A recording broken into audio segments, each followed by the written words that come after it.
Okay, so today's webinar, I want to talk about this concept called the Officeless Office. So for decades now, we've been talking about moving towards a paperless office, and some people have done that to varying degrees. But I think what's leapfrogged that is this idea of the Officeless Office, and the idea that people can now work from anywhere. So we're going to talk about that today, and I want to make it partly a look into the future and partly some really practical things for you if you're a leader or a manager or a business owner or an entrepreneur, either running your own business or working within an organization, how you can take advantage of what's happening with the Officeless Office. So I hope I'll share with you some new ideas and some things that you hadn't thought about, as well as some really practical things that you can put into practice in your professional life. In fact, I would like you to capture your ideas as we go through. So as you go through, please write down some ideas and think about them in three areas. There may be some things that you think, I need to stop everything and do this today or tomorrow, so put this into practice straight away. And there may be things that take a little bit longer. If they take a little bit longer, don't ignore them just because they might take a little bit longer. There might be things that you might be able to do in the next couple of weeks, the next month, or there might be bigger things that you should do or think about as, say, a 90-day project. So those are slightly more long-term things, and they may be even longer than that, but I reckon 90 days is a good time frame. Okay, so let me start off by telling you the story of Steve Shirley. Steve Shirley is an entrepreneur who started a business, a software business. Nothing unusual about that, except that Steve started this in 1962, a company called Freelance Programmers, so half a century ago. And Steve's business was different because it was a software business at that time when computers were still fairly new, and also Steve decided to do things slightly differently because at the time, most of the software that was being written was for accounting and financial systems and people programming COBOL and things like that. And Steve was bored by that. So freelance programmers focused more in technical areas like operational stuff. So it was harder to get the work. It was more technical work, but it was more interesting to the people who worked for the company. And the other thing that was interesting about this company is that most of the people who worked for the company were women who were working from home. Now, this was, of course, pre-internet, so it wasn't that they were sending stuff through by email or through Dropbox. What they were doing was they were writing out their code on cards and then posting them through using the Royal Mail, because this was a British company. And despite these kind of disadvantages that the people were working from home rather than an office, and it was working in an area which is a fairly niche market and they didn't have the internet, it was a very successful company. And when Steve and the other directors floated that company later, it was valued on the UK stock exchange at £3 billion worth of value. And some of the founders and some of the employees, key employees, became instant millionaires.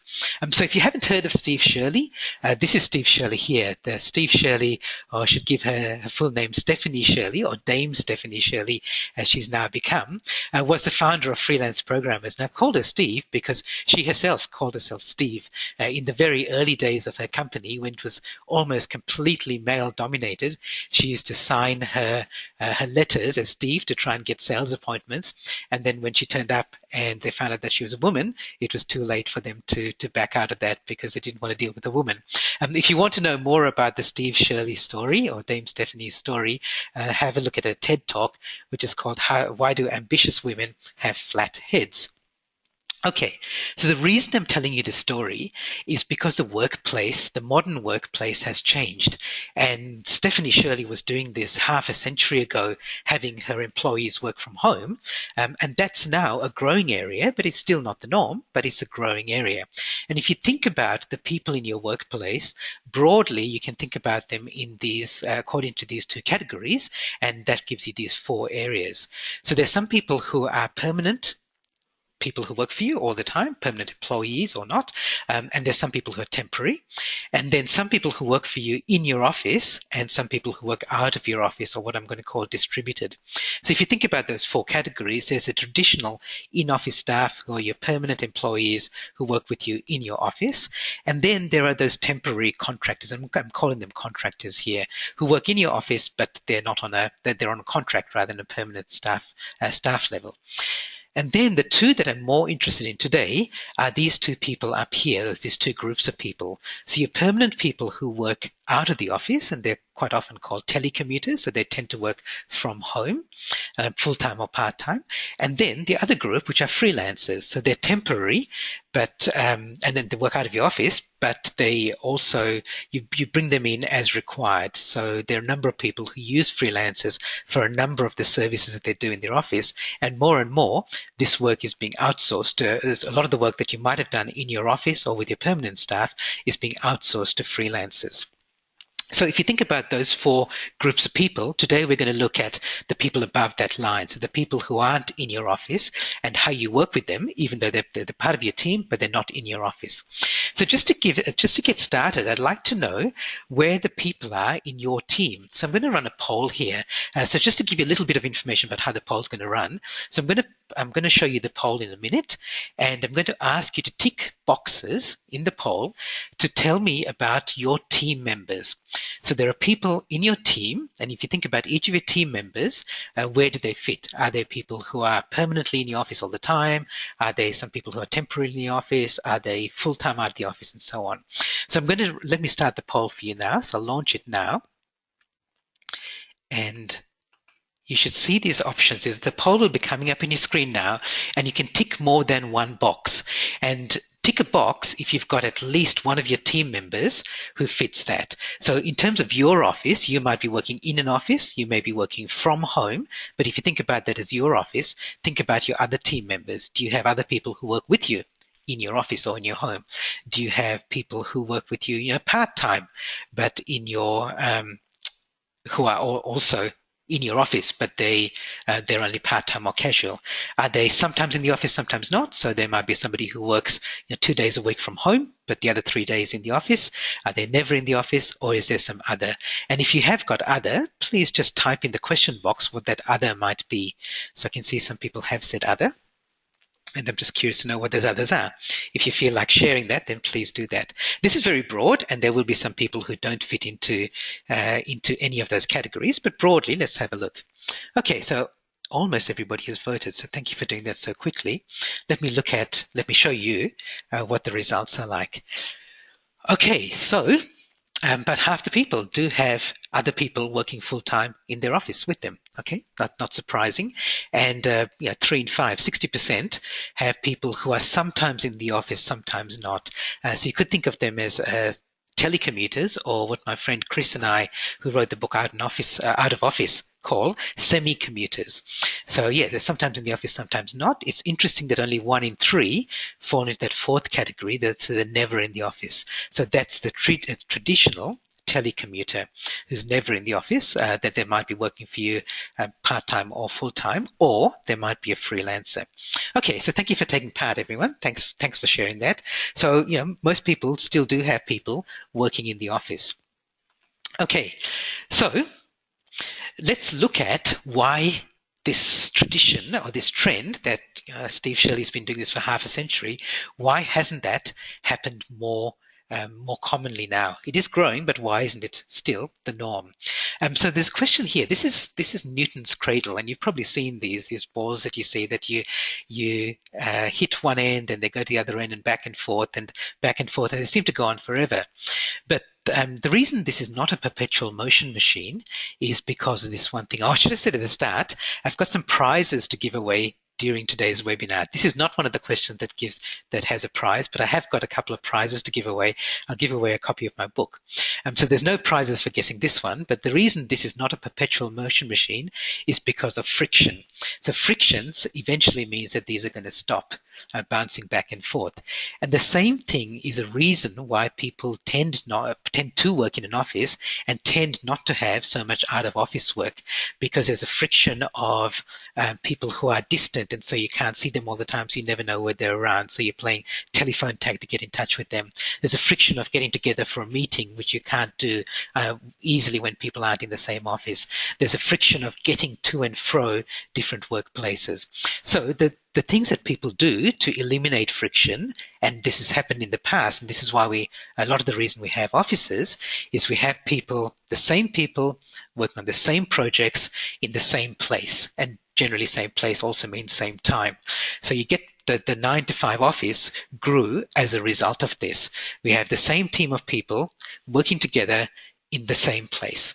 And there's a reason for that, and some of those reasons for the traditional office have changed. And if you think about ways, if you were to change any one of those three things, let's look at what might happen. So if you had different people, so let's say your teams could change, then you'd have a fluid team. You probably already have that with some of your freelancers. And let's say you had the same people in the same place, but you were working on different projects. So your teams weren't all working on the same thing at the same time. There you've got self-directed teams. And this is it's a growing trend as well, and I might even run a separate webinar on this in the future, because it is one of those areas where there's self-directed teams without traditional management hierarchies and structures. But we're not going to talk about that today. What we're going to talk about is a third area, which is people working in a different place and sometimes in different time zones, but there might be the same people working on the same projects. And that's a concept of this distributed team. So the idea that your team no longer has to work in an office, hence the officeless office, if you like.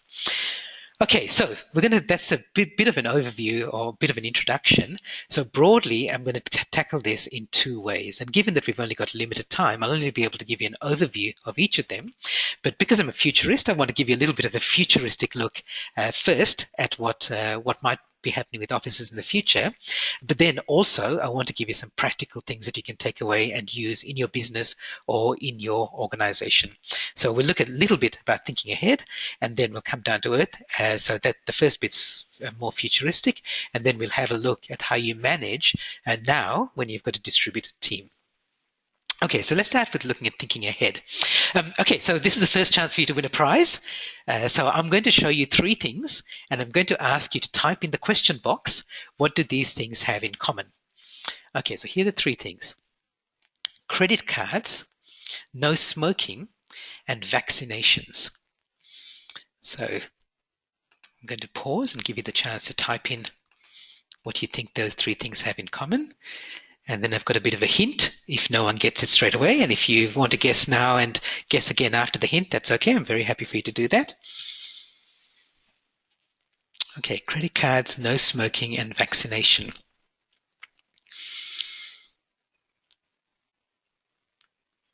Aha, okay, so Nicholas says certain people have an aversion to them. Paul says they can all hurt. Marie says they're controversial. Okay, that's not still, those are all right, but there's not the answers I'm looking for. Let me give you the hint. Okay, Anne says future planning. So here's a hint. These three things at the bottom also have something in common, all three of them, and what they have in common is exact opposite of the three things at the top. So does that help you figure out what the three things at the top have in common? Okay, so the top three have something in common. The bottom three have the opposite thing in common. All right, let me give you the answer. So the thing that all those three things at the top have in common, actually Graham's got probably the closest. Outdated. No, it's actually not that. Not exactly that. The three things that the top have in common is that they used to be the exception, but now they're the norm. Pretty much, so there used to be a time when very few people had credit cards, not many people accepted them. Now it's become almost, you have to have a credit card, otherwise you can't travel, otherwise you can't book hotels and so on, and cash has almost become the exception. Smoking used to be very much the norm, but now no smoking is very much the norm, and smoking areas, particularly in the Western world, in Australia, is very much the exception. Same with vaccinations. There's still a few, I think, idiots who hold out against vaccinations, but they're very much the norm, and they're considered one of the greatest health benefits available. If you look at these other things, cycling is becoming more popular, but it's certainly not the norm yet. Self-driving cars are pretty new, so most people still drive their own cars, and things like same-sex marriage is certainly nowhere near becoming the norm yet. But yet, all those things at the bottom could eventually become the norm. So here's why that's important, because if you think about the office and you think about what is a norm and what has been the norm for the office, the normal office, the old way of looking at an office was that you have meetings a place where you have meetings, you have fixed hours, regular hours, you have IT support and infrastructure in your office, and you have people together, and you build personal rapport and you're able to collaborate that way. So some people look at that and say, okay, what can we do to shift that? What can we do differently? And they do things like, instead of having in-person meetings, you have video conferencing and you have online meetings. Fantastic. Instead of having fixed hours, you have flexible working hours. Instead of having IT support and everyone using the same IT systems, you have this concept called BYOD, bring your own device, because people want to use they want to bring in their phones and their tablets and their own laptops and use them and link them up with the office network. And instead of having everyone together in the same room, how do you create that sort of rapport? Well, you have other things, like this one example is Squiggle. So Squiggle, if you want to look it up at squiggle.com, is an app particularly for distributed teams where you're sitting at your laptop and every few minutes it takes a photo of you with your webcam, and then everyone else can see the photos like a bulletin board of everybody else in the team. So it's supposed to give you a feeling of being together in the same place. I don't know how well it works. I don't know that you want to see people eating their lunch and picking their nose and not being at their desk. But that's the idea, to try and simulate the feeling of an office. Okay, so that's one way of looking at it, of saying, okay, how do we create the officeless office? But I would like to look at a more radical approach. What if you said, what if there were no such things as offices? Now, what if we said that the office is this thing that we created in the 19th century because that's where we had people had to go to an office because that's where the files were, that's where the secretaries were, that's where their colleagues were, that's the only place you could run meetings, and that was the reason for having an office. And if some of those reasons aren't valid anymore, then why do we need offices? So just as a thought experiment, think about a future where there were no offices. So imagine what would happen if it literally wasn't possible or it was illegal to have an office. Well, what would work look like? Well, when work doesn't have a place, people would find places to work. Now, some of these things I'm going to show you are actually happening at the moment to lesser or greater degrees. Let's just think about what would happen when work doesn't have a place. So, for example, more people would be working from home. Here's a picture of somebody who set up a home office and a home desk. In fact, they've set up a treadmill desk. So they set up a treadmill under their desk so they can exercise while they're working. More and more people would work from cafes, and maybe cafes, and there may be kind of special work cafes that are set up where they don't complain about you just drinking a cup of coffee every hour or using up all their Wi-Fi. So maybe they charge you for the time that you spend rather than what you buy there. Maybe more people would work from airline lounges, and already people are using things like the Qantas Club lounge for just purely for the purpose of flying people in for a meeting, but that might become more prevalent. Maybe there'll be more co-working spaces where people want to work by themselves, but having other people around them as well. So there are other people they can collaborate with, but also work privately if they choose to. There'll be this fantastic place. Dex's Place is a fantastic meeting and conference venue in Sydney that I had the chance to tour last week when I was in Sydney. A fantastic place where if you don't want to set up your own event space in your own office, then you hire out a place like Dex's Place. So people will go there for meetings. You can run video conferencing. You can have informal and formal meetings. So those sort of places will grow. And what sort of things wouldn't you want to do? Well, maybe you wouldn't want to work from your car while you work on your phone and drink a coffee while driving. So, that's a place that people could work from in the future. And in the present, you probably wouldn't want to do that. But that said, why wouldn't you? When Google has self-driving cars, which are being tested in the US at the moment and will be coming to Australia by the end of the year, and you can work in your car where your car drives you around itself, why wouldn't you work from your car? So the car might become a workplace in the future. And there's some advantages to this. Okay, so if you think, again, we're thinking about the future.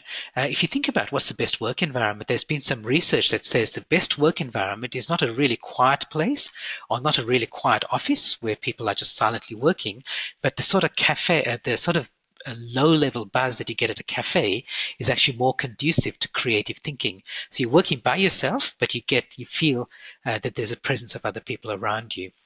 Here's another futuristic idea. Richard Branson who heads up Virgin Galactic, he's one of the companies that's sending people to space. And at the moment, we're thinking of this as space tourism, but Branson predicts that when this becomes mainstream, because these spaceships or these planes can fly much faster because they're flying outside the Earth's atmosphere, he predicts that when this becomes mainstream, you'll be able to fly anywhere around the world in 90 minutes. So from point A to point B in 90 minutes. Just think what difference that will make to the workplace if it means that you can actually meet face to face in person with somebody in an hour and a half instead of at the moment taking a day to get to the other side of the world. Okay, so those are some of the things that might be facing us in the future. And I'd like you, if you're a future thinker and you really want to future-proof your team and your organization, just think about what would happen if there was no office and then start working backwards to what you have now. Okay, so that's the first part of it. The second part is I actually want to give you some really practical things that you can actually put into place in your organization now. So let's look at what are you going to do with the office that you've got now? So where you've got some people in your office, some people not in your office, people working part-time in your office, and so on. So there's an increasing trend towards this idea of people working outside an office. And I'm going to show you, as you can see at the bottom of this slide, people who are willing to take a pay cut for flexible work privileges. And around the world, 59% of employees in Brazil said they're willing to do that. 57% in India, so it's about the same. In the US, it's still pretty high, and US and Japan. Europe, it's a little bit lower, but still lots of people are willing to do it. What about Australia? We're pretty high as well. So a recent McCrindle report suggested that 52% of employees were willing to take a pay cut if they could have more flexible work privileges, which tends to mean working from home. Here's a second chance for you to win a prize. This other research that was done, which I think is a real test, a certain percentage of people who've never worked remotely would give up alcohol in order to work remotely at least one day a week. So if you can type in the question box, what do you think is the percentage of people who would give up alcohol if they had the chance to work remotely at least one day a week? Okay, so I see some answers. David says 27%, Paul says 90%, Nicholas says 12%, Karen says 27%, John says 15%, Eve says 62%, and the other John has got exactly the same answer, I think. Sam says 0%. The answer is 32%. So John James, if you can if you can email me and send me your postal address, I'll send you a copy of my book. There's an I in team. So if you just go to gihanperra.com, which appears at the bottom of each slide, and just find my email address and email me, I'd send you a copy of my book. And John Denton says, don't believe them. Yeah, and I agree. I think that's for a lot of people, that's a huge price to pay for having that flexibility. And yet people are saying, yeah, I want the chance to at least find out whether it's going to work for me. Okay, so if you're a leader or a manager or a business owner, how are you going to do? Well, I'm going to talk about 3 things here. And given that it's a short webinar, I'm only going to go through them, just a little bit of an overview. How do you create innovation and collaboration in your team when they're not all in the same office? How do you accelerate their experience, which is about their learning? So how do you develop their skills? And then how do you create high-performing teams when you can't see them and they're not around you all the time? This is an overview, but at the end of today's webinar, I'll have a little survey for you to fill in, which will pop up on your screen. And if you complete the exit survey, I will send you this book, which Citrix commissioned me to write, a little ebook, a special report, which is called 5 Myths About Leading Virtual Teams. So whether you call them virtual, distributed, or remote teams, if you've got people who aren't in your office, whether they're freelancers or full-time workers or part-time workers, then you'll find this ebook useful because it's got some practical things as well. So some of the things I'm going to share with you today are described in a little bit more detail in that ebook. So just complete the exit survey at the end of today's webinar and you'll get that ebook.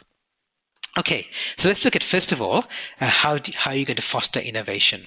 So how are you going to create innovation? I'm going to combine this with collaboration as well, because there's a perception that chance encounters, that you stand up and you're chatting to somebody in the coffee room makes a difference. In fact, companies like Google, who measure everything, they figure out how long they want to keep people standing in line at the canteen. To be more to foster innovation and collaboration, because when you're standing in line with somebody, there's a chance that you might be standing in line with somebody from a different department, chatting about what you do. It might spark some idea. So they deliberately keep lines at the canteen a certain length so that there's a chance for people to talk without getting bored, but also to create innovation and collaboration. And with your virtual teams or your distributed teams, you need something to do the equivalent of that. So collaboration software, online collaboration software, is absolutely critical now. One of the research studies said that almost 90% of managers say that it's very important or mission critical. And this is not only managers, this is managers who also have people who are working in their office, but have some people working outside their office, or some people working in remote teams in other branches. So some of the tools that you might look at, I won't get into specific tools, but the kind of tools you might want for collaboration and innovation are things like online meeting tools or webinar tools like we're using here. Video conferencing is the technology is now good enough, and internet broadband is good enough for that to be really good and really feasible. And things like instant messaging type tools so that you can quickly communicate with somebody rather than having to walk over and peer over their partition. Innovation tools, there's some really good innovation tools that are available now, online innovation tools like mind mapping tools, a virtual whiteboard where people can do what they would do in a meeting room. And you also want to give your people a publishing platform so they can publish blog posts, write to wikis, and do some of those other online tools to build up the knowledge within the organization. There's some research, in fact, that was done by Harvard that said that the Office's online collaboration is not only as good as, but can sometimes be even better than in person. And there's an article about online brainstorming, which you can look up in the Harvard Business Review, which talks about exactly that. Okay, so let me just quickly stop and see if there's any questions, and then we're going to move on to the second one, which is about accelerating experience. As you can see, I'm not going to spend a lot of time on each of these three, but I do want to give you a couple of tips on each of these three areas. Okay, I don't see anything, so let me continue. So accelerating experience is about training and development. And traditionally that's been done in training rooms, but more and more that's being done online as well. And there's so many options now for you to be able to accelerate your experience online by doing it through online platforms that give you the equivalent of what you would do in person. So let me just share a couple of ideas with you. So one of them is mastermind groups. So I run a couple of mastermind groups every month, and this is one of them that I run for my clients. They get people from Australia, New Zealand, sometimes from Canada and the UK, and I can only do that because it's run online. Another idea is mentoring, and the idea with mentoring is that mentoring has been around for a long time, but I particularly like this idea of reverse mentoring, where the senior people are being mentored by the more junior people who know about things like social media and online technology and consumer behavior. And the Hartford is one group that really put this into practice, and they found that 11 out of the 12 mentors were promoted within 12 months. Now, if you think about that being senior people being promoted, that doesn't sound like a lot, but remember in this case, the mentors are the more junior people in the organization. So the mentoring program was a fast track for their careers as well. And if you do it online, you can easily do that with anybody, whether they're in the office or not. Another thing you can do is online learning, and let me just show you two examples. One is you can go to public online learning. So there are these things called massive open online courses or MOOCs. There's some really big ones, but I reckon if you want to get started, go to Open to Study, which is a website which has a number of online courses backed by Australian and New Zealand universities and is free. So just try it, and you see the quality of online education that's available there, even if you don't create it yourself. If you're in an organization that does all its own L&D, then you might want to create your own internal online learning network. One company, the Evans Analytical Group, did exactly this, and they find that now only 10% of their training is done in formal classroom sessions. So 90% of it is done online, and it's not only by online courses, it's by doing things like blogs and wikis. And the reason for their success is that they had support right from the top. So the CEO down supports this idea of online learning. Now, this is not only for your out-of-office workers, but certainly it definitely helps the learning and development and the experience for your out-of-office workers. So they made a big effort at EAG to have it from supported by management, branded throughout the organization, just to make sure. So they even had coffee cups with the address of their online learning network, just so that everyone knew that where they could learn was online. Okay, so that's the second area, which is about accelerating experience. Let's look at the third area, which is about inspiring performance. So how do you create high-performance teams when you can't see them? So I'm just going to quickly stop and just check if there's any questions about what I've covered so far. Okay, so what's the I'm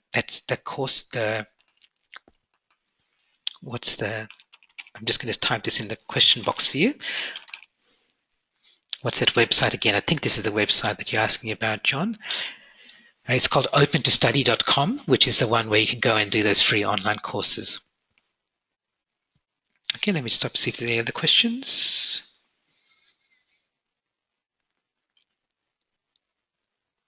Okay, Mark's asking, should you create your own internal network? I think that I would suggest, first of all, you research what's available free online anyway, and sometimes even not free, because you might find that a lot of the resources you want are already created.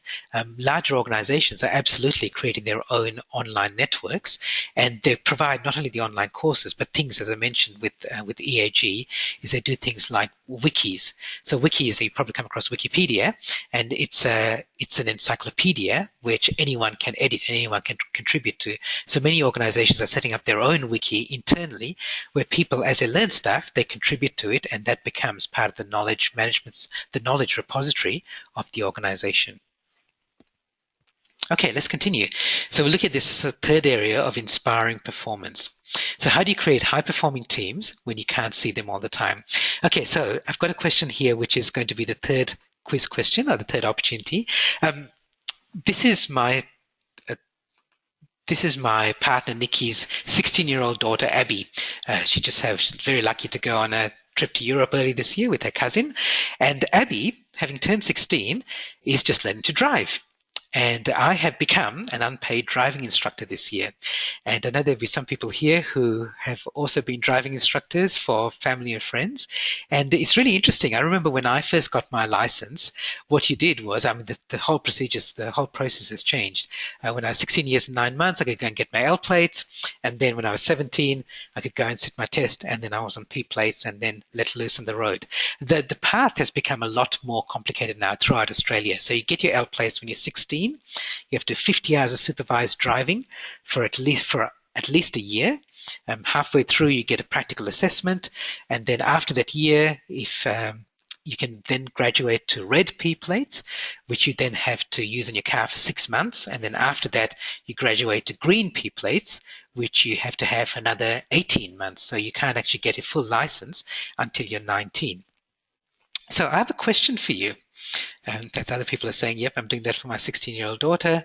Yeah, okay. Eve says it's in Queensland, it's 100 hours on Ls. Yep. Okay, so it's become a lot more complicated. But one of the things that's happened is in the last few years, the police have looked at stats of seeing which are the safest drivers. So I'm going to ask you, before you get your full license, you're on L plates, red P plates, and green P plates. At the top, you can see the path that you go along. According to the police, how are they ordered in terms of crash statistics from safest to riskiest? Okay, and I'd like you to write in the question box, just order those three. So you can write L, red P, green P, or yellow, red, green, whatever you want, in the order that you think from safest first to riskiest. Okay, and I'll see the first correct answer I will give a prize to. So the safest to the riskiest. Okay, so I see some answers saying L, green pea, red pea, L, green pea, red pea, green pea, L, red pea, and so on. Okay. All right, good. Okay, so thank you, everyone. I'll continue because we're a little bit over time. I hope you don't mind that. Okay, so here's the answer. So the riskiest drivers are the people on their red peas. So as soon as you get off your L's and you drive by yourself, it's the riskiest. The safest drivers, somewhat counterintuitively, but it makes sense when you think about it, are the people on their L plates. And somewhere in the middle are the people who are slightly more experienced drivers. And the reason that L plate drivers are the safest is because, I mean, there's good and bad news, right? The good news is they're safe because they have somebody supervising them all the time. The bad news is they have to have somebody supervising them all the time. So that means that if you are the supervising driver, then basically anytime your learner driver is driving, you have to spend the same amount of time with them. And the reason I'm telling you this story is because I think many managers and leaders treat their team members the same way, like learner drivers. So they're always supervising them. So by the way, the person who first got this right was Karen. Oh, Karen, sorry, I know this Karen, so Karen Levy. So if you can send me your postal address, Karen, I'd be happy to send you a copy of my book. But so here's a message that as a manager or leader, if you treat your team members like they're always on L plates and they always need your supervision, you're really going to struggle. And it'll be very hard to future-proof your career because more and more, when you've got these people that you can't see, you won't be able to do this. What you have to be able to do is reward their results, not their activity. So the sort of stuff that you might have been used to doing, and I remember when I was a manager in the 90s, things like peering over the partition, can't do that anymore. Going and having a chat with somebody in the lunchroom, can't do that anymore. MBWA, I know that people will recognize this if you've been managers for a long time, management by walking about. I think Tom Peters came up with that idea. Can't do that anymore because you have to be willing to let go of those things and not look at what they're doing all the time, but looking at the results. So doing things like setting clear deadlines and clear deliverables for those deadlines, setting clear expectations about what people are supposed to do, both to meet the deadlines and what happens, like what happens if you can't contact your colleague. Do you take initiative or do you wait? When you're dealing with something that's due by a certain deadline, what time zone is that in? Is there any sort of allowance for being late, and what are the consequences of being late? Using the right sort of communication channels. So do you use email for instant stuff where you expect an instant response? If you do, and it might work in the office, if you do that, then you're going to struggle if you're working with people who aren't in the office, simply because they won't be responding to email all the time. And email was never meant for that. So you've got to be using the right channels. In fact, there's this phrase, which is not a very positive phrase, called the email courier. So the email courier is somebody who sends you an email and then walks over 2 minutes later to your desk and says, "Did you get my email?" So if you're that sort of manager or you're that sort of team member, you're really going to struggle in this officeless office. Okay, so be sure that you're good at setting deadlines, setting clear expectations, and using the right channels for communication. Okay, so you can't do that anymore. So in summary, those three things are like if you want to be a successful leader and manager in tomorrow's world, especially as we're going towards the officeless office, then make sure that you can do these three things so you can foster innovation, accelerate experience, and inspire performance, even though you're not in the same place as your team members. So I'd like to think about what you're going to do today and tomorrow, what are you going to do in the next couple of weeks, or what are you going to put aside as a 90-day project. So I'd like you to think about those things as things that you can do for your business or for your organization. And I'm going to ask you, if you can, in the last couple of minutes, just share some of the things that you can do. I'll keep this anonymous, but I know that some people like to hear what other people are going to do. So please share, and I'll read out some of the responses. Okay, open to study is one. Good. Really pleased.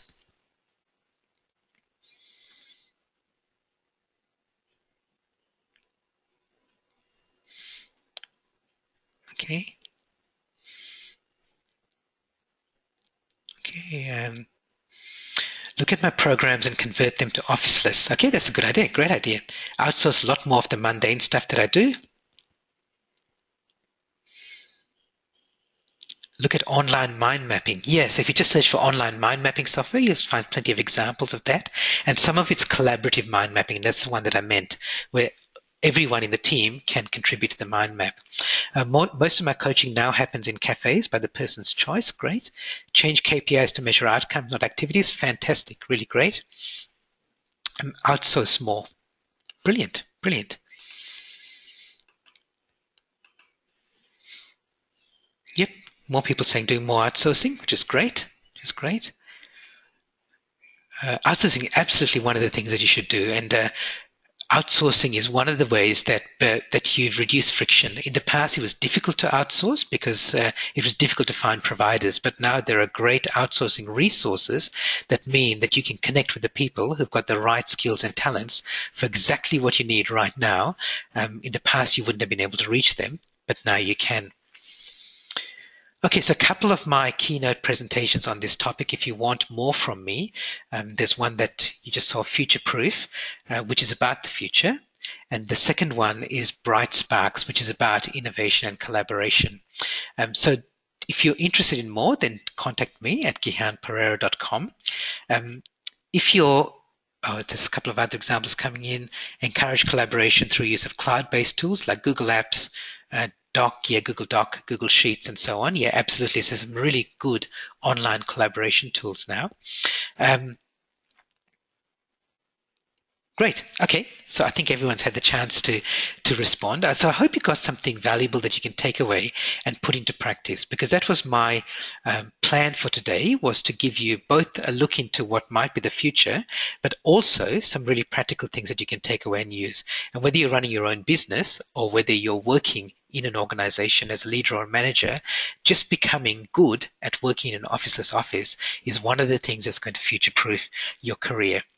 And of course, help your teams and your organization as well. So it's absolutely one of the things that you really need to be on top of, because this is a trend that's only going to grow rather than shrink in size.